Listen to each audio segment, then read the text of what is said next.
Hello everyone, how are you guys. तो आप सब कैसे हैं। तो गाइस आप लोगों से एक बात कहना चाहूँगा कि अपना जो चैनल है अभी उसमें जल्दी से ही 1 लाख सब्सक्राइबर होने वाले हैं। सो प्लीज़ गाइस फटाफट सभी लोगों को शेयर करके जल्दी से उसे 1 लाख कंप्लीट कर दो। ये आप लोगों से एक रिक्वेस्ट है और बाकी आपका सपोर्ट तो बना हुआ है continuously. So thank you for watching this video also. And तो स्टार्ट करते हैं अपने इस चैप्टर को।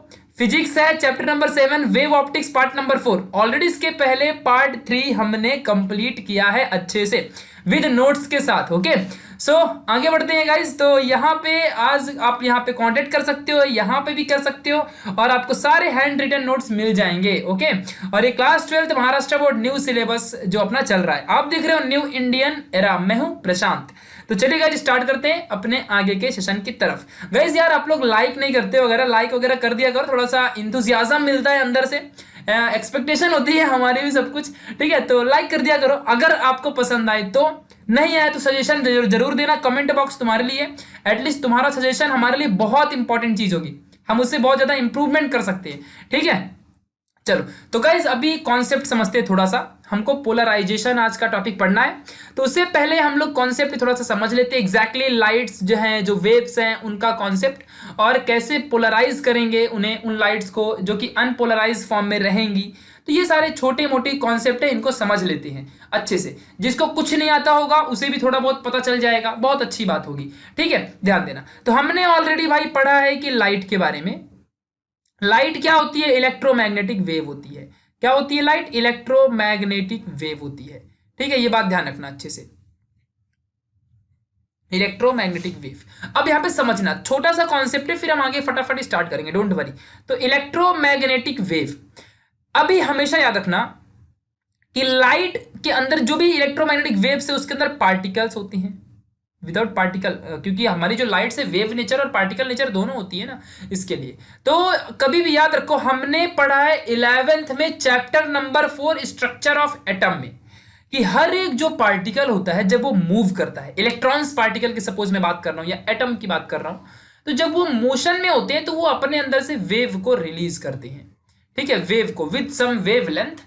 हमने पढ़ा था, नहीं पढ़ा तो मैंने बता दिया कि हर एक एटम से वेव्स रिलीज होते हैं इन सम प्लेन, किसी ना किसी प्लेन में। अभी आप जो वीडियो देख रहे हो एक प्लेन है, ये एक्स और वाई का 2D प्लेन है। समझ रहे ना मैं क्या बोल रहा हूं? ध्यान देना। मतलब ये कैसा प्लेन है, मैं देखो बना रहा हूं, प्लेन बना रहा हूं। ये एक ऐसा प्लेन है और एक ये ऐसा प्लेन है, सिर्फ 2D। आप इसमें सिर्फ 2D चीजें देख सकते हो, आप इसमें 3D चीजें नहीं देख सकते हो। जैसे कि अभी देखो एक जेड एक्सिस में साइड में ये ऊपर की तरफ, ये जो मैं यहाँ पे ये एक्सिस बनाया ना, ये ऊपर की तरफ आता है, ऊपर एबो, ऊपर। समझ रहे ना, मतलब इमेजिन कर सकते हो आप लोग। ये प्लेन के एबो डायरेक्शन, ये ऐसा हो गया ये डायरेक्शन, और जो ये वाला एक्सिस है जिसे मैं जेड नाम दे देता हूं और इसे मैं वाई देता हूं, इसे एक्स देता हूं। तो जो जेड वाला है ये ऊपर की तरफ फ्रंट में आ रहा है आपके सामने, सपोज फ्रंट में, तो वो 3D हो जाता। बट जो वेव होती है नॉर्मली किसी ना किसी प्लेन में चलती, चाहे 2D हो चाहे 3D हो, किसी ना किसी प्लेन में तो ट्रेवल ही करती है। आगे बढ़ते हैं। तो जो एटम्स होते हैं ना गाइज, हमने आज सीख लिया कि एटम्स में से भी वेव रिलीज होते हैं और जो वेव होती है वो प्लेन में ट्रेवल करती है। अब यहां पे एक चीज इंपॉर्टेंट, इलेक्ट्रोमैग्नेटिक वेव कभी भी तभी प्रोड्यूस होती है जब इलेक्ट्रिक फील्ड, ध्यान देना अच्छे से, बहुत इंपॉर्टेंट पॉइंट बोल रहा हूं मैं, इलेक्ट्रिक फील्ड एंड, यहां पे ध्यान देना, मैग्नेटिक फील्ड एक दूसरे के परपेंडिकुलर होते हैं। क्या होते हैं? एक दूसरे के परपेंडिकुलर। जब electric field and magnetic field दोनों एक दूसरे के परपेंडिकुलर रहेंगे तभी अपनी वेव किसी भी पार्टिकल से रिलीज होती है। ठीक है इसके अलावा यहां पे इलेक्ट्रोमैग्नेटिक वेव प्रोड्यूस नहीं होगी, ये बात ध्यान रखना। तो सपोज दैट कि अपना एटम यहां पे है सेंटर में, तो इससे अगर देखो मुझे कहना है कि इलेक्ट्रिक एंड मैग्नेटिक परपेंडिकुलर यानी ऐसा है कुछ, तो मैं यही कहूंगा ना कि अपना एक्स एक्सिस में मान लो इलेक्ट्रिक फील्ड जा रहा है, तो फिर वाई एक्सिस में 100% मैग्नेटिक फील्ड ही होना चाहिए। समझ में आया कि नहीं आया? तो इसका मतलब अगर वाई एक्सिस में मैग्नेटिक फील्ड और एक्स एक्सिस में इलेक्ट्रिक फील्ड, तो जेड एक्सिस में क्या होगा? अपनी वेव ट्रेवल करेगी। समझ में आया क्या? क्योंकि जब अपनी magnetic field and electric field एक दूसरे के परपेंडिकुलर होती हैं तो ही अपनी वेव रिलीज होती है। समझ में आया क्या मैंने क्या बोला? याद रखना अच्छे से, क्योंकि हमने स्टार्टिंग के पहले ही पार्ट में इस वीडियो को देखा था कि इलेक्ट्रोमैग्नेटिक होती है जो वेव, वो electric field and magnetic field के परपेंडिकुलरिज्म से बनती है। ओके इस बात को समझ के रखना है। तो यही यहां पे कॉन्सेप्ट बस सिंपल सा याद रखना है। तो हमने यहां से सीखा क्या? हमने ये सीखा कि कभी भी जो अपना यहाँ पे अगर कोई भी 2D लाइंस या फिर कोई भी प्लेन में अगर अपनी लाइट ट्रेवल कर रही है तो परफेक्टली वो या तो वाई प्लेन में है या तो वो फिर एक्स प्लेन में है, और उसमें से अपनी जो वेव है वो ट्रेवल करती है इस तरीके से।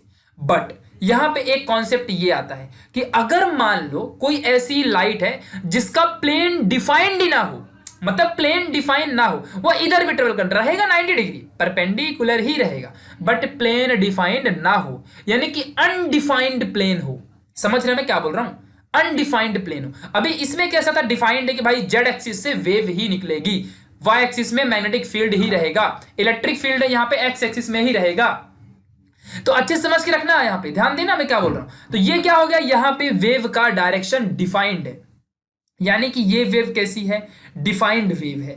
तो ऐसी वेव को, क्योंकि अभी देखो सिंगल प्लेन, प्लेन मतलब अपना एक जेड एक्सिस, कौन सा प्लेन यहाँ पे, ये एक्स और जेड का जो प्लेन है, प्लेन मतलब एक एरिया यार, ये एरिया, ये प्लेन। आप वैसे भी मैथमेटिक्स 1 में प्लेन चैप्टर अगर आपको होगा तो आप पढ़ोगे, 100% पढ़ोगे, ठीक है। 3D वेक्टर एंड प्लेन स्केलार्स, ये सारी चीजें वहां पे हैं, तो आप पढ़ोगे, अगर रिमूव नहीं किया है, मे भी शायद रिमूव नहीं किया है, ठीक है। तो याद रखना अच्छे से। तो डिफाइंड वेव यहां पे याद रखना, डिफाइंड वेव ऐसी वेव है जिनका प्लेन डिसाइडेड होता है और वो सेम प्लेन में ही रहेंगी, सिंगल डायरेक्शन सिंगल प्लेन में जो वेव ट्रेवल करेगी। जैसे कि यहां पे क्या कंडीशन है कि यहां पे वाई एक्सिस में ही अपनी प्लेन ट्रेवल करेगी, तो यहां पे डिफाइंड वेव कह सकते हो, डिफाइंड प्लेन वेव, ऐसा आप कह सकते हो। इन्हीं वेव्स को हम पोलराइज्ड वेव कहते हैं। क्या कहते हैं, जिनकी सारी चीजें डिफाइंड होती है। बट अगर यहीं पे अपना जो magnetic field and electric field का डायरेक्शन एंड वेव का डायरेक्शन डिफाइंड नहीं होगा, यानी कि अनडिफाइंड होगा, तो ऐसी वेव को हम अनडिफाइंड वेव कहेंगे, समझा। और इसे हम अनदर वर्ड में अनपोलराइज्ड लाइट भी कह सकते हैं। अभी इनकी हम प्रॉपर अच्छे से कॉन्सेप्ट समझेंगे, डोंट वरी, बट क्लियर तो हो गया ना आपको कि भाई क्या है, एक्सिस की यहां पे बात हमने बता दी है, ठीक है। तो ये थोड़ा सा पढ़ने से पहले आपको 11th का आना चाहिए था, तो ही आपको समझता, इसके लिए मैंने बता दिया। वीडियो को बार बार रिवाइंड करोगे तो और अच्छे से समझ जाएगा, ठीक है। तो थोड़ा सा याद रखना, सिंगल प्लेन में अगर कोई वेव है तो वो डिफाइंड वेव है, ठीक है, ये बात ध्यान रखना, बाकी अनडिफाइंड वेव है। चलो आगे बढ़ते हैं, आते हैं दोनों कॉन्सेप्ट में, पोलराइज्ड और अनपोलराइज्ड में, यानी अनपोलराइज्ड पहले समझते हैं फिर पोलराइज्ड में पढ़ेंगे, ठीक है। ध्यान देना अच्छे से, बहुत इंपॉर्टेंट कॉन्सेप्ट है, बता रहा हूं बार बार मैं, ठीक है। लाइट वेव एक ऐसी लाइट वेव जो कि वाइब्रेट होती है। अब मैंने पहले ही बताया था कि कोई भी लाइट वेव रहने दो यार, उसमें वाइब्रेशन तो होता ही है, विदाउट वाइब्रेशन वो कैसे हो सकता है। तो एक ऐसी लाइट वेव जो वाइब्रेट होती है मोर देन वन प्लेन। मैंने यहां पे क्या बोला, मैंने बोला था ना कि पहले सुन लेने का, कोई कोई चीजें एक बार सुनने से नहीं आती हैं। कभी कभी तो ऐसा हो जाता है कि हम पूरा चैप्टर का अगर हाफ तक पढ़ते हैं तो कॉन्सेप्ट क्लियर ही नहीं होता है, बट जैसे जैसे हम चैप्टर कंप्लीट करते हैं तो वो कॉन्सेप्ट ऑटोमेटिकली समझ में आ जाता है। तो ये बात ध्यान रखो, कॉन्सेप्ट बहुत इंपॉर्टेंट है। तो यहाँ पे देखो, अभी यहाँ पे क्या मोर देन वन प्लेन मतलब क्या, अभी क्या है, डिसाइडेड है कि ये इलेक्ट्रिक फील्ड अपना एक्स एक्सिस में रहेगा, ये वाई एक्सिस में। But more than one plane कैसा, कि अपने जो भी यहाँ पे पार्टिकल्स होंगे वो किसी भी प्लेन में ऐसे ट्रेवल करेंगे, किसी भी प्लेन में, अनडिफाइंड, मालूम ही नहीं है किधर भी, किसी भी प्लेन में जाएंगे। समझ रहे ना मैं क्या बोल रहा हूँ, उनका डायरेक्शन किधर भी रहेगा। तो ये क्या हो गई भाई, मतलब ये कैसी बात है। तो ये किसी भी प्लेन में जो पार्टिकल के, जो भी मतलब पार्टिकल रहेंगे वेव्स के, वाइब्रेट होते हैं किसी भी सिंगल या मोर देन वन प्लेन, एक प्लेन से, कोई एक प्लेन छोड़ के, जैसे एक्स वाई प्लेन हो गया, या फिर जेड वाई प्लेन हो गया, या फिर एक्स जेड प्लेन हो गया, किसी भी एक प्लेन से एक्स्ट्रा अनदर किसी भी प्लेन में जो वेव्स मतलब अपना प्रोपागेट होती है, ट्रेवल करती है, तो ऐसी वेव को हम अनपोलराइज्ड वेव या लाइट कहते हैं, ठीक है। तो मान लो ये सोर्स था इधर, अभी देखो जाना चाहिए था कैसे, इसको ये और यही पाथ इसको फॉलो करना चाहिए, जैसे वाई एक्सिस और जेड एक्सिस है, बट किसी भी प्लेन में जा रही है यार, किधर भी जा रही है, देख रहे हो आप कैसे यहाँ पे चक्री जैसे चल रहा है दिवाली का, समझ रहे ना। तो यहाँ पे जो भी फील्ड है इसका, ये जो यहाँ पे इलेक्ट्रिक फील्ड, आप इंटेंसिटी भी कह सकते हो, तो ये जो यहाँ पे है ये किसी भी प्लेन में हो रहा है, मतलब किधर भी ट्रेवल कर रही है, अपनी लाइट किधर भी प्रोपागेट हो रही है, तो ऐसी वाली लाइट को हम अनपोलराइज्ड लाइट कहते हैं। जो कि लाइट पोलराइज्ड नहीं है, यानी कि इसका कोई फिक्स डायरेक्शन नहीं है, ये किसी भी प्लेन में ट्रेवल कर सकती है, तो इसे हम ऐसी लाइट को अनपोलराइज्ड लाइट कहा करते हैं, ठीक है। ये बात ध्यान रखना। Now then what is polarised light. तो पोलराइज्ड लाइट या वेव एक ऐसी वेव या लाइट होती है जिसके अंदर जो वाइब्रेशन होता है पार्टिकल को सिंगल प्लेन में रहेगा, यानी कि या तो सिर्फ एक्स एक्सिस, या तो सिर्फ जेड एक्सिस, या तो फिर वाई एक्सिस। मतलब ये मान लो अगर मैं कहूं कि जेड एक्सिस में अगर अपनी वेव ट्रेवल कर रही है तो होती तो इलेक्ट्रोमैग्नेटिक वेव है ना, तो इसका जो मैग्नेटिक फील्ड या इलेक्ट्रिक फील्ड दोनों एक्स और वाई प्लेन में, मतलब एक्स और वाई प्लेन में रहेंगे, बिकॉज तभी ना ये 90 डिग्री बनाएंगे और परपेंडिकुलर हो पाएंगे, क्योंकि अगर यहाँ पे इलेक्ट्रिक फील्ड आएगा तो 100% वाई यहाँ पे मैग्नेटिक फील्ड ही होना चाहिए, तभी ये 90 बनाएंगे। ऐसा जरूरी तो नहीं, ऐसा भी हो सकता है कि ये अगर इलेक्ट्रिक फील्ड एक्स में तो मैग्नेटिक फील्ड जेड एक्सिस में आ जाए, कोई बात नहीं है, देन फिर वाई एक्सिस में अपना वेव रहेगा, समझ, फिर यहाँ पे 90 बनाएंगे ये लोग, तो कोई फर्क नहीं पड़ता, परपेंडिकुलर होना इंपॉर्टेंट है। Magnetic field electric field perpendicular है तो फिर उसके फ्रंट में सीधा वेव ट्रेवल करती है, तो वो सिंगल प्लेन में ट्रेवल कर रही है, तो इसीलिए इस लाइट को हम पोलराइज लाइट कहते हैं। जैसे ये सोर्स है तो यहां से इस तरीके से पोलराइजेशन हो रहा है सिंगल प्लेन में, एक ही प्लेन में, दूसरे प्लेन की रिक्वायरमेंट नहीं पड़ेगी पार्टिकल्स को वाइब्रेट या प्रोपागेट होने के लिए, तो ऐसी लाइट को हम पोलराइज लाइट कहते हैं। समझ में आया क्या? जैसे कि देखो मैं यहाँ पे आपको छोटा सा डायग्राम बनाऊंगा पोलराइज लाइट और अनपोलराइज लाइट का। देखो मान लो ये अपनी प्रोपगेशन का पाथ है, ठीक है, समझना अच्छे से, ये रास्ता है जिससे अपनी लाइट प्रोपगेट होगी। यहाँ पे है पार्टिकल, यहां पे इसके भी, ये इधर पे मैं एक ही पार्टिकल बना रहा हूं, ठीक है, ध्यान देना अच्छे से। चलो अब देखो मैं ये कौन सी लाइट में, पहली वाली है अपनी अनपोलराइज लाइट, दूसरी वाली है पोलराइज लाइट, तो मैं इसको कैसे बताऊंगा, इसके पार्टिकल किसी भी प्लेन में, ये पहला प्लेन हो गया, ये दूसरा प्लेन हो गया, ये देखो ये दूसरा प्लेन हो गया, देखो ये फर्स्ट प्लेन, ये दूसरा प्लेन, समझ रहे ना प्लेन कैसे होता है, फिर ये तीसरा प्लेन हो गया, समझा, ये ऐसे इधर से ये इधर चौथा प्लेन हो गया, ऐसे किधर भी लाइट प्रोपागेट होगी, समझ रहे मैं क्या बोल रहा हूं, ऐसी लाइट को हम अनपोलराइज लाइट कहते हैं। But what is polarise light, तो यहां पे ओनली सिंगल प्लेन, या तो सिर्फ यही रहेगा, या तो फिर सिर्फ या तो इधर और इधर रहेगा, मतलब ये सिंगल प्लेन में रहेगा। समझ रहे ना मैं क्या बोल रहा हूं, समझ रहे ना क्या बोल रहा हूं, सिंगल प्लेन में लाइट रहेगी, और जो लाइट प्रोपागेट होगी वो परपेंडिकुलर रहेगी to the path of propagation, यानी कि ये बात फिक्स है कि अपनी लाइट ऐसी ही रहेगी, क्योंकि अगर ये पाथ है, अगर ये प्रोपगेशन का पाथ है, तो अपनी पोलराइज्ड लाइट, मैं अनपोलराइज की बात नहीं कर रहा हूं, मैं पोलराइज्ड लाइट हमेशा 90 डिग्री ही बनाएगी, ये बात ध्यान रखना अच्छे से, प्रोपगेशन के पाथ से 90 डिग्री। ओके, तो ये होती है पोलराइज्ड लाइट। तो अब आपको समझ में आ गया होगा। चलो गाइस आगे बढ़ते हैं। देन व्हाट इज पोलराइजेशन, अब हम समझ चुके हैं कि पोलराइज लाइट क्या होती है, अनपोलराइज लाइट क्या होती है। पोलराइज लाइट वो लाइट जो कि सिंगल प्लेन में ट्रेवल करती हो, जिनके पार्टिकल्स का वाइब्रेशन सिंगल प्लेन में हो, जो वेव्स सिंगल प्लेन में वाइब्रेट होती हो, उसे हम पोलराइज लाइट कहते हैं। अनपोलराइज क्या लाइट क्या होती है, जो लाइट का वाइब्रेशन सिंगल प्लेन में नहीं जबकि मल्टीपल प्लेन में होता हो, ऐसी लाइट्स को हम अनपोलराइज लाइट्स या वेव्स कहते हैं। देन व्हाट इज पोलराइजेशन, तो वी नो दैट कि लाइट इज इलेक्ट्रोमैग्नेटिक वेव, ये बार बार बताना ना पड़े। एटम्स क्या करते हैं, एमिट करते वेव को, मैंने अभी भी बता दिया। इसी तरीके से तो जब एटम्स वेव्स को एमिट करते हैं तो या तो वो वेव अनपोलराइज होगी, एक बात तो फिक्स है ना यार, या तो वो अनपोलराइज होगी या तो फिर वो पोलराइज होगी। एटम्स भी हमेशा अपने अंदर से वेव्स को एमिट करते हैं, हमने पढ़ा था ना यार Planck's constant, chapter number 4 atomic structure of atom में, केमिस्ट्री में पढ़ा था कि नहीं पढ़ा था, प्लैंक्स कांस्टेंट के बारे में, ठीक है, और वहां से कितनी अमाउंट ऑफ एनर्जी के साथ वेव्स विद द वेवलेंथ कैसे एटम से रिलीज होता है, ये हमने देखा था। जिसे नहीं पता तो मैंने बता दिया ना कि यार एटम से भी वेव्स इमिट होती हैं, इतना याद रखो, बस इतना काफी है, ठीक है। तो वो जो वेव्स इमिट होंगी या तो वो अनपोलराइज रहेगी या तो पोलराइज रहेगी। पोलराइज कहने का मतलब ये है कि उनकी सारी की सारी वेव्स का वाइब्रेशन सिंगल प्लेन में होगा, या तो एक्स वाई प्लेन में, या तो वाई एक्स प्लेन में, या तो जेड एक्स प्लेन में। बट अनपोलराइज लाइट किसी भी प्लेन में ट्रेवल करेगी, किधर भी मतलब किधर भी, समझ गया। देन व्हाट इज पोलराइजेशन, तो इतना चिंदी सा और सिंपल सा वर्ड, बहुत चिंदी है यार ये, the transformation of unpolarise light into polarise light, यानी हर एक उस पोलराइज लाइट को, पोलराइज लाइट अनपोलराइज लाइट को पोलराइज लाइट में कन्वर्जन करने के प्रोसेस को ही हम कहते हैं पोलराइजेशन। इतना आसान सा डेफिनेशन एग्जाम में 2 मार्क्स को पूछता है, कितने मार्क्स को पूछता है, 2 मार्क्स को, यानी कि transformation of unpolarise light into polarise light is nothing but, क्या बोलते हैं, पोलराइजेशन। यानी मैं क्या कह रहा हूं जानते हो, मैं ये कह रहा हूं कि यहां से एक प्रोपगेशन का डायरेक्शन है, ध्यान देना अच्छे से, यहां पे एक लाइट है जो कि कैसी है, अनपोलराइज लाइट है, इस तरीके से कैसा भी उसका यहां पे पार्टिकल्स वाइब्रेट कर रहे हैं, ये है अनपोलराइज लाइट, ठीक है, ये है अनपोलराइज लाइट। और कुछ ऐसा प्रोसेस में कर दूं, यहां पे ऐसा कुछ कर दूं जिससे कि ये लाइट क्या हो जाए, ओनली ऐसा सिंगल प्लेन में ट्रेवल करने लगे। ये लाइट कैसा ट्रेवल करने लगे, ओनली ये लाइट सिंगल प्लेन में ट्रेवल करने लगे। पहले कैसी थी ये लाइट, कैसी भी थी, समझ रहे ना मैं क्या बोल रहा हूं? ये लाइट पहले कैसी भी थी, अनपोलराइज थी। अब मैं कुछ ऐसा कर दूं कि ये लाइट क्या हो जाए, ये सारी की सारी जो लाइट्स हैं ये सारी की सारी अनपोलराइज से पोलराइज हो जाए। तो इसी प्रोसेस को हम क्या कहते हैं, हम कहते हैं पोलराइजेशन। तो अब मैं आपको यहाँ पे एक कॉन्सेप्ट बताऊं, जैसे देखो ये वाली लाइट ये ऐसी बन गई, ये देखो ऐसा बन गया, समझ में आ रहा है ना, ये देखो ऐसा बन गया। तो सारी की सारी अनपोलराइज्ड लाइट का transformation into polarised light is nothing but, and that process is nothing but polarisation. तो मान लो गाइस हम यहाँ पे अब करेंगे क्या, सपोज कि हमने यहाँ पे एक डिवाइस यूज किया, डिवाइस यहाँ पे एक हमने डिवाइस यूज किया, और इस डिवाइस से हमने हल्का सा यहाँ पे छोटा सा स्पेस छोड़ दिया, और यहाँ पे सारी लाइट आ रही थी और यहाँ से आके यहाँ कन्वर्ट हो रही थी। समझ रहे ना?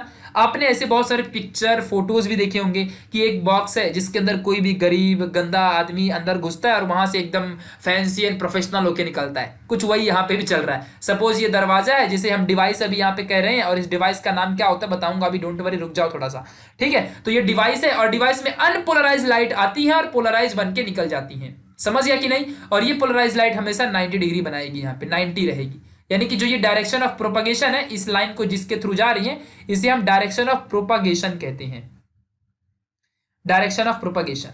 इसके अलोंग अपनी लाइट जो रहेगी ये परपेंडिकुलर बनाएगी, परपेंडिकुलर ऐसा इसका रहने वाला है, ठीक है। तो यहां से अनपोलराइज लाइट पोलराइज बनेगी with some device, and what is the name of that device, वो डिवाइस का नाम है पोलराइजर। क्या नाम है उस डिवाइस का? नाम है पोलराइजर। क्या नाम है उसका? पोलराइजर, ठीक है, याद ध्यान रहे अच्छे से। चलो तो अभी मैं आपको दिखाऊंगा अभी एग्जैक्टली भाई पोलराइजर कैसे होता है, कैसे ये सारी चीजें वर्क करती हैं, अभी दिखाता हूं। देखो यहाँ पे अब ध्यान देना, मान लो ये अपनी लाइट है, यहां से अभी अपनी लाइट क्या करेगी, इसको पोलराइज करना है, इसे मुझे क्या करना है, पोलराइज करना है। अच्छे से याद रखना, ठीक है। देखो तो यहां पे क्या होता है, ये अनपोलराइज लाइट यहां पे आई, देखो यहां पे अनपोलराइज लाइट जा रही है, अभी अपने को क्या करना है, इसको पोलराइज करना है। तो ये लाइट इस तरीके से आगे जाएगी और यहाँ पे क्या हो जाएगा, ये थोड़े टाइम बाद ये लाइट जो है ये पोलराइज हो जाएगी और इस तरीके से यहाँ पे निकलेगी, ठीक है। और फिर यहाँ पे जो अपने को लाइट मिलेगी, देखो यहाँ पे देखो इस तरीके से पोलराइज लाइट मिली, ठीक है। तो ये पोलरॉइड क्या है, फिर यहाँ पे अपने पास जो डिवाइस है पोलराइजिंग एक्सिस जिसे हम कहते हैं, ये जो ब्लैक कलर में लाइन गई है इसे हम क्या कहते हैं, जो ये जो लाइन गई है इसे डायरेक्शन ऑफ प्रोपगेशन कहते हैं।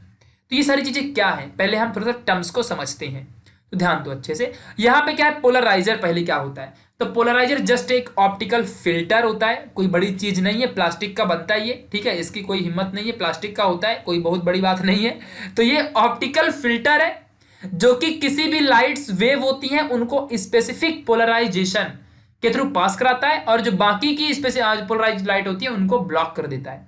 कहने का मतलब ये है, ध्यान देना अच्छे से, मैं आपको समझा रहा हूं, थोड़ा सा बस एक इमेजिनेशन पावर आपसे चाहिए, मुझे ध्यान देना, ठीक है। यहां से एक लाइट जा रही है, ठीक है, ये ऐसी लाइट जा रही है, ठीक है, ऐसे लाइट जा रही है, इसमें से ये कैसी है, अनपोलराइज लाइट है। देखो ये कह क्या रहा है कि it is an optical filter that lets lights waves of a specific polarisation pass through while blocking light waves of other polarisation. मतलब कुछ लाइट्स को ब्लॉक कर देता है और कुछ ही लाइट को वो आगे ट्रेवल करने देता है।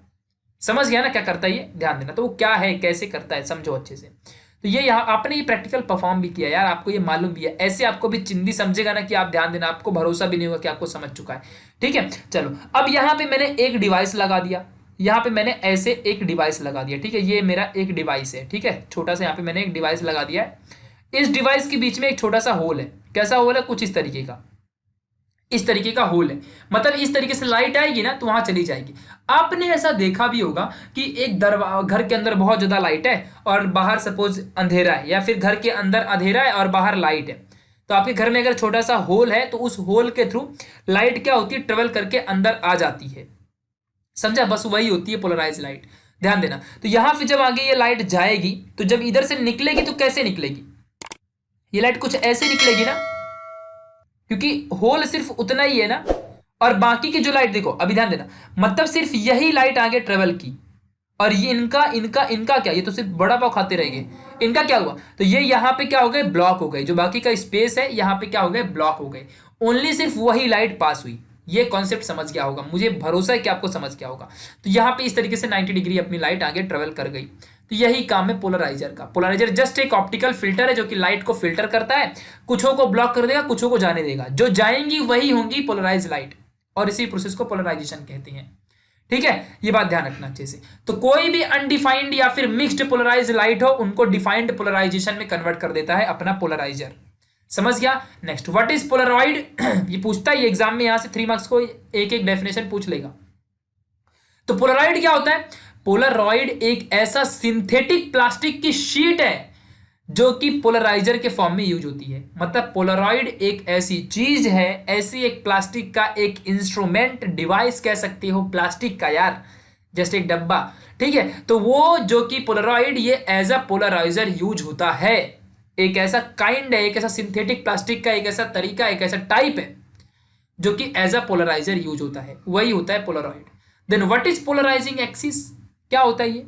तो एक ऐसा पर्टिकुलर डायरेक्शन, अभी देखो ये एक पर्टिकुलर ऐसा डायरेक्शन है ना इनका जाने का, एक ऐसा particular direction along which the electric field of the emergent wave is oriented, एक ऐसा डायरेक्शन जिसका इलेक्ट्रिक फील्ड एकदम इमरजेंट वेव जो होती है, इमरजेंट मतलब जाने वाली, इमर्ज करने वाली, निकलने वाली वेव का इलेक्ट्रिक वेव जो होता है वो इलेक्ट्रिक फील्ड जो होता है वो ओरिएंटेड होता है। अब मैं आपको इसे दिखाऊंगा, ठीक है, यहां पे ध्यान देना। देखो तो यहां पे क्या है, ये सारी की सारी इलेक्ट्रोमैग्नेटिक वेव है जो कि अभी फिलहाल अनपोलराइज्ड है, ये यहां से जाएगी।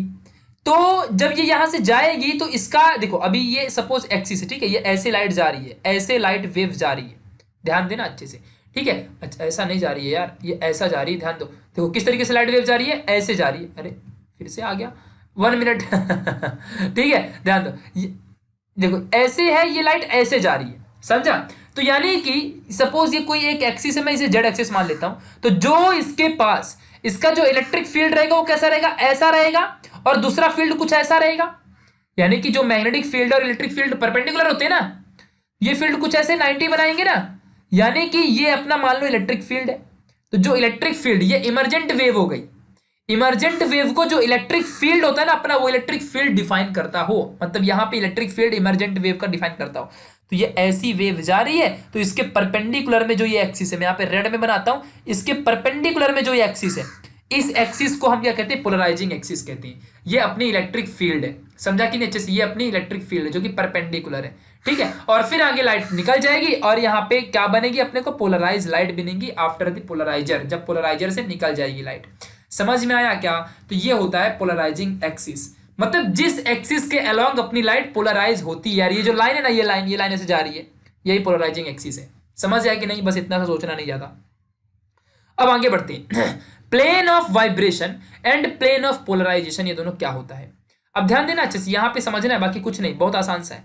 तो एक ऐसा प्लेन जो कि कंटेन करता हो इलेक्ट्रिक फील्ड वेक्टर को of the plane polarise light, यानी कि जैसे ये लाइट जा रही है, तो यहाँ पे कोई भी अनपोलराइज लाइट है मान लो, तो इसके पास इलेक्ट्रिक फील्ड इसका खुद का रहेगा ना, इसका खुद का इलेक्ट्रिक फील्ड होगा। जब ये लाइट यहाँ पे पोलराइजर था, यहाँ से ये पोलराइजर है, सपोज इसने लाइट को पोलराइज करने का काम करता है, ये ऐसे लाइट को पोलराइज कर दिया, तो अब इस लाइट का कुछ ना कुछ तो इलेक्ट्रिक फील्ड रहेगा ना, तभी तो लाइट एग्जिस्टेड है। क्योंकि अगर जो इलेक्ट्रोमैग्नेटिक वेव्स होती हैं वो विदाउट मैग्नेटिक या इलेक्ट्रिक फील्ड के नहीं हो सकती, वो परपेंडिकुलर रहेंगी तभी होगी। तो इसका मतलब ये बात हुई कि यहाँ पे जो भी लाइट है ये एक दूसरे में क्या है, पोलराइज्ड है। और पहली बात तो पोलराइज है, और दूसरी बात ये कि इसका इलेक्ट्रिक फील्ड भी रहेगा। तो एक ऐसा प्लेन जो कि इलेक्ट्रिक फील्ड वेक्टर को शो करता हो, डिफाइन करता हो या कंटेन करता हो, उस प्लेन को हम प्लेन ऑफ वाइब्रेशन कहते हैं। तो देखो यहाँ पे जो प्लेन ऑफ वाइब्रेशन है वो ए बी सी एकदम परपेंडिकुलर, देख रहे हो ये ए बी सी डी जो यहाँ पे बनाया है, जिसको मैं यहाँ पे मार्क कर रहा हूं, ये है प्लेन ऑफ वाइब्रेशन। मतलब कि अगर ऐसे लाइट चल रही है, यहाँ पे ऐसी अगर अपनी लाइट है, तो इसके ही अलोंग ऐसे, इसके ही अलोंग 3D में इमेजिन करना, इसके ही अलोंग यहाँ पे अपना plane of plane polarise light साथ साथ में चलेगा, साथ साथ में चलते जाएगा। यही होता है यहाँ पे प्लेन ऑफ वाइब्रेशन। मतलब एक ऐसा प्लेन यार जिसके अलोंग अपना वेव जो ऐसे ऐसे क्या करेंगे, वाइब्रेट होंगे, उसके बाहर नहीं जा सकते। ये एक प्लेन ऑफ वाइब्रेशन है, जिस प्लेन में अपने पार्टिकल्स वाइब्रेट होते हैं उसे हम प्लेन ऑफ वाइब्रेशन कहते हैं। Then what is plane of polarisation? एक ऐसा प्लेन यार जहां पे अपनी लाइट्स पोलराइज होती है। थोड़ा सा और अच्छे से वर्ड में कहूं तो plane perpendicular to the plane of the vibration, यानी एक ऐसा प्लेन जो कि परपेंडिकुलर होता है प्लेन ऑफ द वाइब्रेशन को, और इसे ही हम क्या कहते हैं, प्लेन ऑफ पोलराइजेशन। मतलब कहने का मतलब ये कि एक लाइट है ऐसी, जैसे लाइट जा रही है, डायरेक्शन ऑफ प्रोपगेशन इसका ऐसा है, ठीक है, ऐसा है सीधा एकदम ऐसा, और यहाँ पे कोई भी जो भी इसके सामने कोई भी पोलराइज लाइट है, मान लो कोई भी एक ऐसी है पोलराइज लाइट है, तो यहां पे क्या होगा, जो भी एक प्लेन है वो इसको परपेंडिकुलर रहेगा। तो ये कैसी हो गई, ये हो गई अपनी प्लेन ऑफ पोलराइजेशन, ये अपनी प्लेन ऑफ पोलराइजेशन है, ठीक है, जिसे हम परपेंडिकुलर एक्सिस या फिर प्रोपगेशन एक्सिस भी कहते हैं। तो ये ऐसा पूरा ये क्या है अपना पोलराइज लाइट का जो भी एक्सिस है, मतलब प्लेन ऑफ पोलराइजेशन इसे कहते हैं, जिस प्लेन में अपनी लाइट पोलराइज हो रही है इसी प्लेन में हो रही है। ओके, और फिर प्लेन ऑफ वाइब्रेशन क्या है, तो ये पूरा जितना एरिया है इलेक्ट्रिक फील्ड का, मतलब इसी में इस तरीके से लाइट क्या होगी, पोलराइज होगी, इसी में वाइब्रेट होंगे अंदर के पार्टिकल ऐसे। तो ये पूरा है, ये plane of polarisation, plane of vibration है जहां पे अपने पार्टिकल वाइब्रेट होते हैं, और प्लेन ऑफ पोलराइजेशन ये है कि जहां पे अपनी लाइट पोलराइज होती है, इस तरीके से 90 बनाती है plane of propagation, direction of propagation के साथ।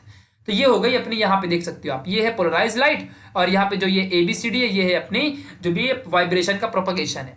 तो इस तरीके से आपको समझना है। और भी बेटर होगा अगर आप इसे 3D में समझो या फिर इमेजिन करो तो बहुत अच्छा लगेगा, क्योंकि 2D में जस्ट मैं बोलूंगा, आपको सुनना है और आपको इमेजिन करना है, तो इसलिए बहुत इंपॉर्टेंट हो जाता है समझ पाना। ठीक है, चलो अब हम, ये तो लाइट हो गई भाई लाइट, बस इसीलिए मैं तो कहना चाहूंगा कि आपको सिर्फ कॉन्सेप्ट ये समझ के रखना है कि कोई भी लाइट, ध्यान देना अच्छे से, कोई भी लाइट पहले क्या होती है भाई, अनपोलराइज होती है, कोई भी लाइट पहले से ही पोलराइज नहीं होती है। उस लाइट को पोलराइज करने के लिए हम यूज करते हैं अच्छा खासा प्यारा सा पोलराइजर, ये अपना सपोज पोलराइजर है, और फिर अपनी लाइट यहाँ पे क्या होती है, इस तरीके से पोलराइज होती है। तो जो पोलराइज लाइट है वो हमेशा डायरेक्शन ऑफ प्रोपगेशन को 90 डिग्री बनाती है और सिंगल प्लेन में ट्रेवल करती है, देखो ऊपर नीचे ओनली सिंगल प्लेन। और अनपोलराइज लाइट किसी भी एंगल, कैसा भी एंगल बनाएगी, और ये किसी भी तरीके से यहाँ पे किसी भी डायरेक्शन ऑफ प्रोपगेशन में मूव करती है, कितने भी मल्टीपल प्लेन्स में ये ट्रेवल करती है। तो इसको पोलराइज करने के लिए, इसी प्रोसेस को हम क्या कहते हैं, पोलराइजेशन, और इसको पोलराइज करने के लिए हम यूज करते हैं डिवाइस, नाम है जिसका पोलराइजर।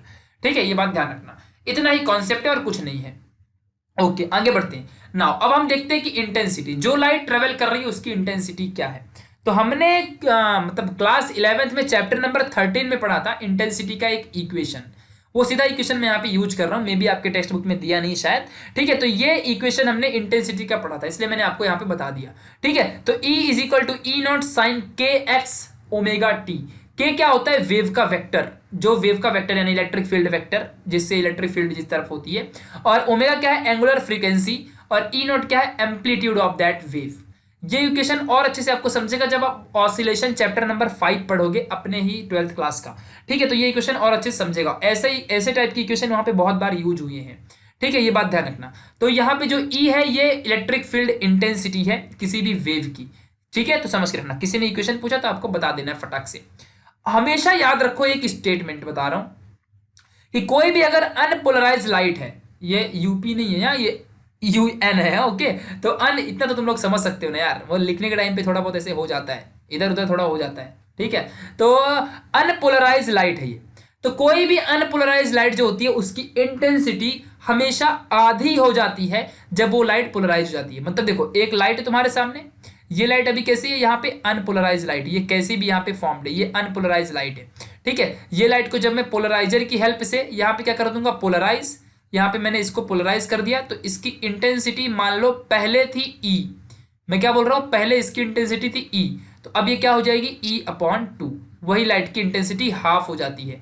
ठीक है, तो जब तक लाइट अनपोलराइज है तब तक उसकी इंटेंसिटी जितनी रहेगी उतनी रहेगी, और जब वो लाइट पोलराइज हो जाएगी तो उसकी इंटेंसिटी क्या हो जाएगी, उसकी इंटेंसिटी हाफ हो जाएगी। समझ गए अच्छे से, तो ये बात अच्छे से याद रखना, ये इंटेंसिटी का फंडा है। ठीक है, चलो कॉन्सेप्ट क्लियर, आगे बढ़ते हैं। बाकी का तो आपको कुछ टेंशन ही नहीं है। यहां पे देखो गाइस, मॉल्यूज लॉ ये क्या बोलता है, मतलब मॉल्यूज लॉ आखिर ये जो है, ये लॉ बनाया जिन्होंने, ये बोलते क्या है। ठीक है, तो इसको समझ लो अच्छे से। एक ऐसा देखो, अभी यहां पे मैं बात करूंगा सिंपल सा लीनियर वेव की। लीनियर वेव क्या होती है, यहां पे ध्यान देना। नॉर्मल देखो, ट्रांसवर्स वेव आपने पढ़ा होगा इस तरीके से, ट्रांसवर्स वेव वगैरह, फिर ठीक है ऐसे ऐसे आपने वेव्स पढ़ा है, मतलब थोड़ा सा ऐसा बना देता हूँ, ये ऐसी वेव्स आपने पढ़ी है, फिर ऐसा पढ़ा ना साउंड वेव में, साउंड वगैरह में यार, तो आपने ऐसी वेव्स पढ़ी है ना। लीनियर वेव, स्ट्रेट वेव, समझा कि नहीं, लीनियर वेव्स के बारे की बात कर रहा हूँ। तो जो देखो, अभी सभी वेव्स का ट्रांसवर्स हो या फिर कोई भी और भी वेव्स हो, अपने पास बहुत सारी वेव्स है, ट्रांसवर्स हो, ट्रांसवर्स कोई भी वेव्स रहने दो, तो इनमें से जितनी भी वेव्स हैं इन सब का हमारे पास भाई प्रूफ है, सारी चीजें प्रूफ है। बट जो लीनियर वेव है उसका क्या, किसी का हमें इसका ना तो वेवलेंथ ना इंटेंसिटी कुछ नहीं पता होती है, तो इसीलिए मैल्यूस लॉ ने इसकी इंटेंसिटी बताई।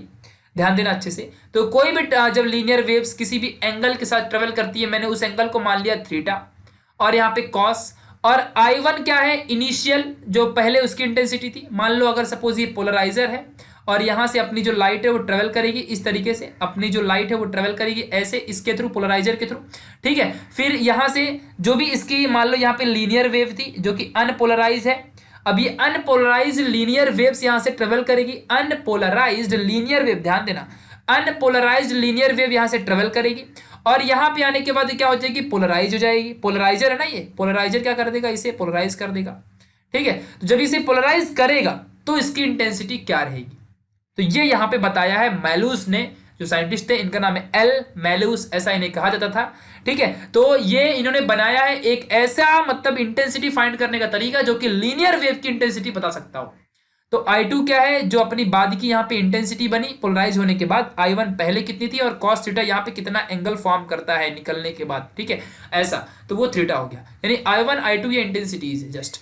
तो this law gives the intensity of the linearly polarised wave after it passes through the polariser, जब वो पोलराइजर से पास होती है और वो लाइट लीनियरली हो, मतलब लीनियरली पोलराइज जो वेव होती है इस तरीके से, लीनियरली पोलराइज जो वेव होती है उन वेव्स का इंटेंसिटी कितना होगा वो बताया गया है मैलूस लॉ में, ठीक है। ये बात ध्यान रखना अच्छे से।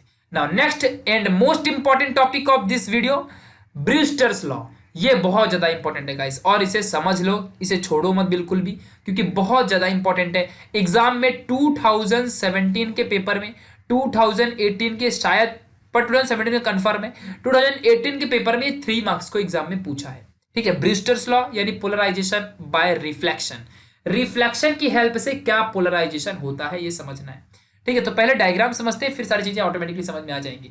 तो मान लो आपके सामने कोई भी एक ऐसा डायग्राम है जिसके पास कोई भी एक ऐसा मटेरियल जिसके पास 2 मीडियम है, ठीक है। ये कैसा हो गया, एक ऐसा ऊपर का मीडियम जिसे हम रेयरर मीडियम कह सकते हैं, ये अपना रेयरर मीडियम है, ठीक है, और जिसका रिफ्रैक्टिव इंडेक्स मैंने N1 मान लिया।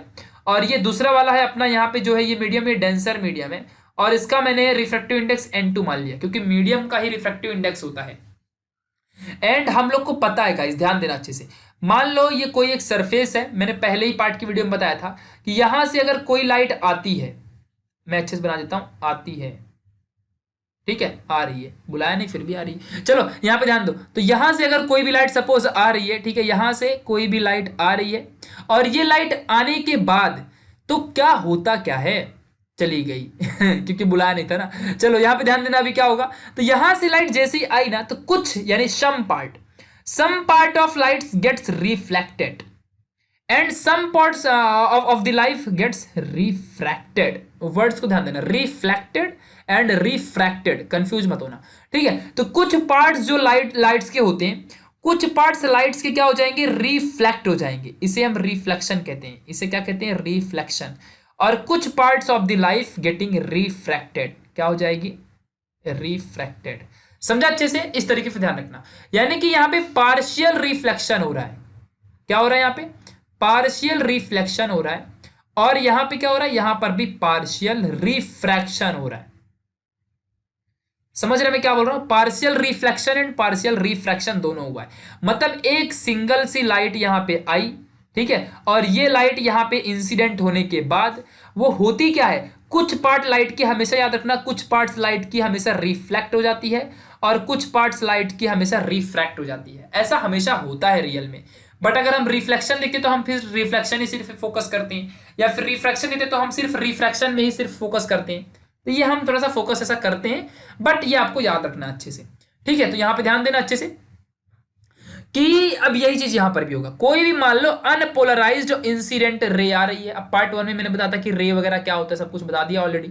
तो अनपोलराइज्ड इंसिडेंट रे यहां से इस तरीके से आ रही है, देखो ध्यान देना, मान लो ये अनपोलराइज है, ऐसा समझो, हाँ क्या थोड़ा सा इमेजिन भी करना पड़ता है ना यार।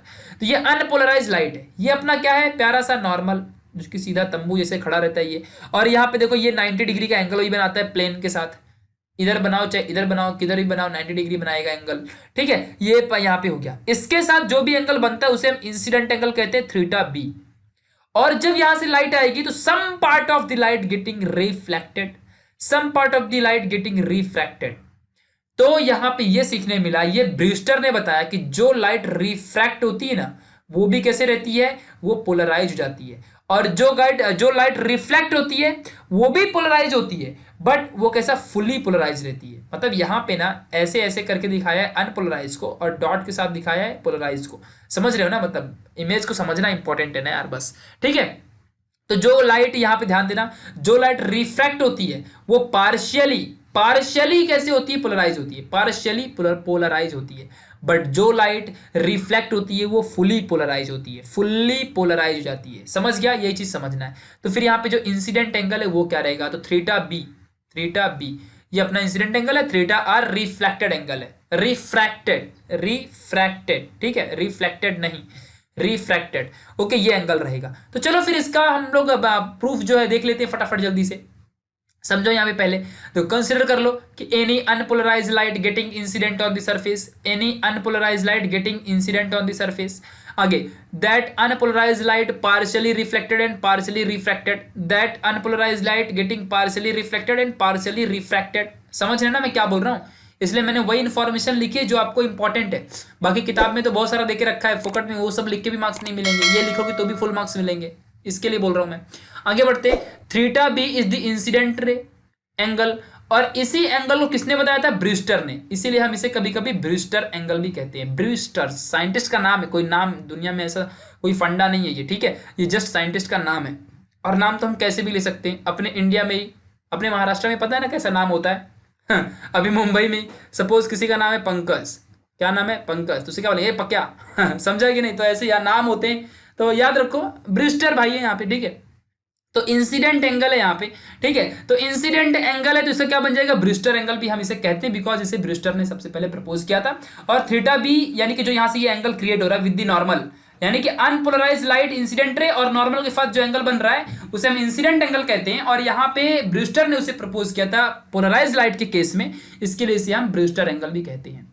आगे बढ़ते हैं, हम लोग को पता है ना यार कि अभी देखो एंगल ऑफ इंसिडेंस रहने दो, एंगल ऑफ रिफ्लेक्शन रहने दो या रिफ्रैक्शन रहने दो, ये दोनों इक्वल होते हैं। और अगर आप रिफ्रैक्शन की बात करो, रिफ्रैक्शन की, ये मैं रिफ्लेक्शन के लिए लिखा हुआ, ये मैं इसकी बात कर रहा हूं अभी, तो ये दोनों इक्वल होते हैं। बट जब मैं केस करूंगा इसके लिए, यानी कि मैं रिफ्रैक्शन के लिए बात करूंगा, तो ये हमेशा क्या होते हैं, angle of incidence plus angle of reflection is equal to 90 degree होता है।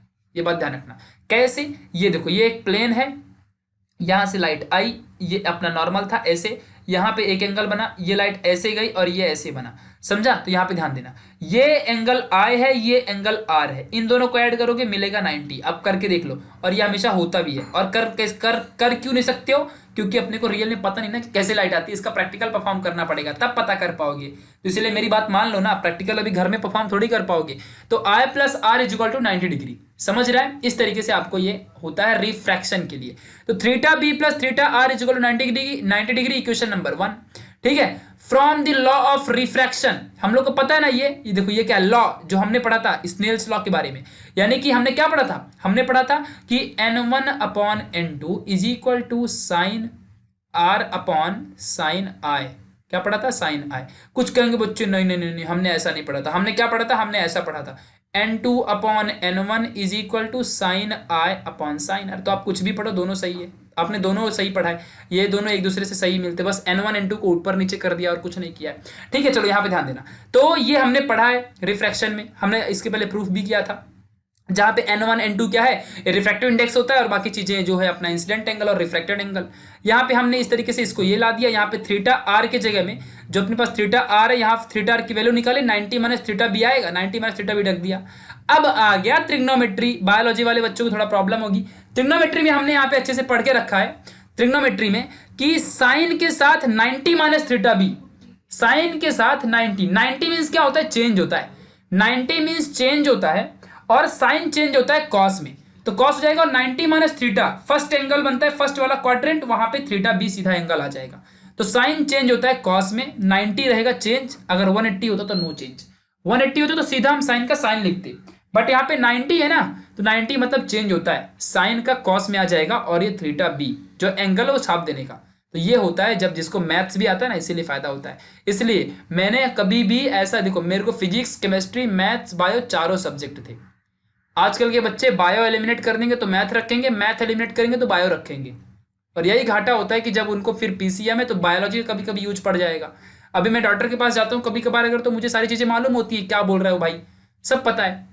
और अगर कोई मैथमेटिक्स के पास जा रहा है तो उसको बायोलॉजी के बारे में नहीं पता रहेगा, कोई बायो के पास जाएगा उसे मैथ्स के बारे में नहीं पता रहेगा। और बायो वाले को मैथ्स की ज़्यादा जरूरत है, जबकि मैथ्स वाले को बायो की ज़्यादा जरूरत नहीं है। तो बायो जिसको लेना है वो मैथ्स भी लेके चलना चाहिए उसको साथ में। हाँ, एक बार मैथमेटिक्स वाला बायो लेके नहीं चलेगा कोई फर्क नहीं पड़ता है, समझ गया? तो ये बात ध्यान रखना अच्छे से। चलो, तो n1/n2 यहाँ पे आ जाएगा, n1/n2 cos theta B upon sine theta B, या फिर आप इसको ऐसा लिख सकते हो n2 अपॉन, बस इनवर्टेंडो यार, ये पूरा जो लिखा है इसको मैंने इनवर्टेंडो करके ये निकाल लिया ना, क्या फर्क पड़ता है। तो tan theta B is equal to n2/n1, sine theta upon cos theta क्या होता है, tan ना। अब ये भी तो फॉर्मूला ट्रिग्नोमेट्री का, साइन अपॉन कॉस tan होता है, ये तो 10th में पढ़ा था, ये तो सबको आएगा। बस ये वाला नहीं पढ़ा था 10th में तो थोड़ा समझ लेना, 90 मीन्स चेंज होता है, साइन कॉस में बदलता है, कॉस थीटा बी आ गया, समझ गया? इतना याद रखो। चलो, तो tan theta B is equal to n2/n1।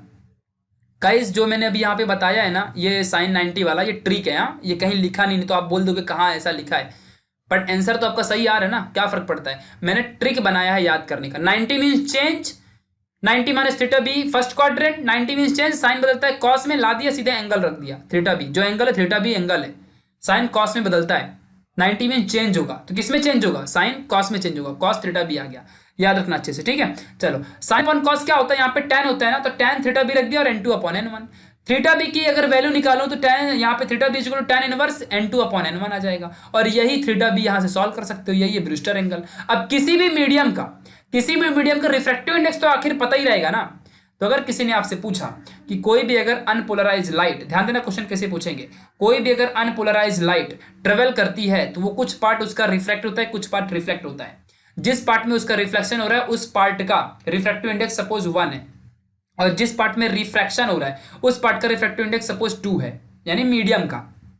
तो यहाँ पे 1/2 या 2/1 पुट करोगे, tan इनवर्स की वैल्यू निकालोगे और थीटा भी यहाँ पे आ जाएगा। अब लॉग देखने यहाँ पे आपको आना चाहिए, ठीक है, लॉग देखने नहीं आएगा तो फिर से प्रॉब्लम में फंस जाओगे, ठीक है। तो ये थीटा बी आपको मिल गया, जो कि थीटा बी क्या है, यहाँ पे अपना है इंसिडेंट एंगल जिसे हम ब्रूस्टर एंगल भी कहते हैं, और यही है ब्रूस्टर लॉ, यही ब्रूस्टर ने बताया था। ब्रूस्टर ने क्या बताया था कि कोई भी अगर अनपोलराइज लाइट किसी भी प्लेन के ऊपर इंसिडेंट होती है तो वो लाइट जो पोलराइज हो चाहे वो अनपोलराइज हो, वो लाइट का जो एंगल होगा वो थीटा बी कहलाएगा, और this angle is given by tan inverse n2/n1 where n2 and n1 is the refractive index of the mediums। Okay, तो ये बात ध्यान रखना अच्छे से, बहुत इंपॉर्टेंट कॉन्सेप्ट था।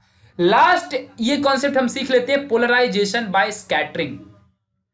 तो यार स्कैटरिंग मतलब क्या होता है मालूम है, ये देखो प्रिज्म, बच्चे वाला, बच्चे लुलु वाला, ठीक है। यहाँ पे ये है प्रिज्म, यहाँ से ऐसी आई लाइट, एक सिंगल व्हाइट लाइट आई, ये डिस्पर्सन भी आप कह सकते हो, स्कैटरिंग डिस्पर्सन सेम होता है। व्हाइट लाइट आई और यहाँ से सारी की सारी लाइट क्या होगी, ऐसे स्कैटर हो गई, स्कैटर, ठीक है। तो ये स्कैटरिंग ऑफ लाइट है, ठीक है, मतलब सारी की सारी लाइट स्कैटर होना, मतलब डिवाइड हो जाना, स्कैटरिंग मीन्स।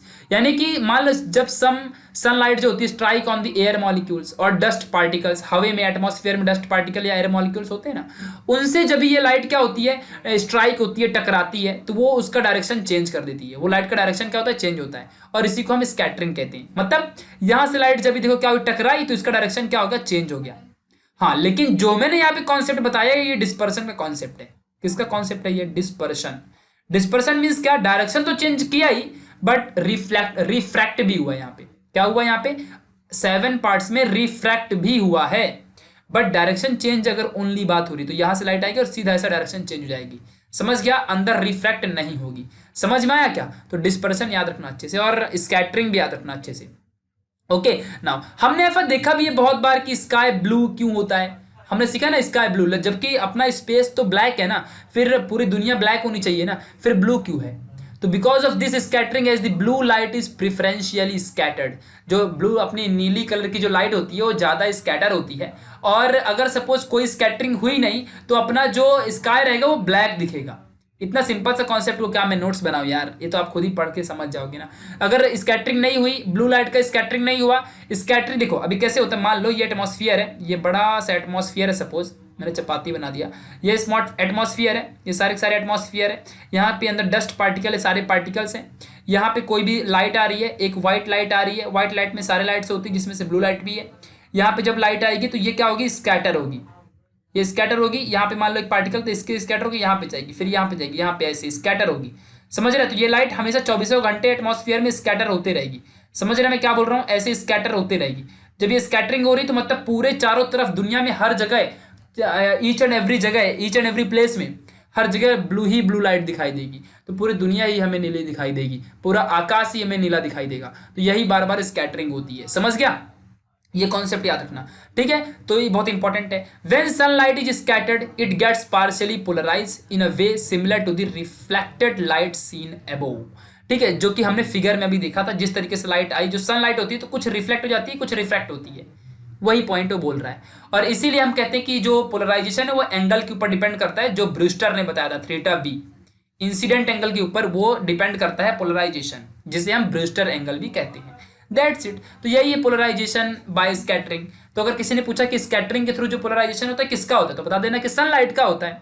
किसके ऊपर डिपेंड होता है, तो बता देना ब्रूस्टर एंगल के ऊपर डिपेंडेंट होता है।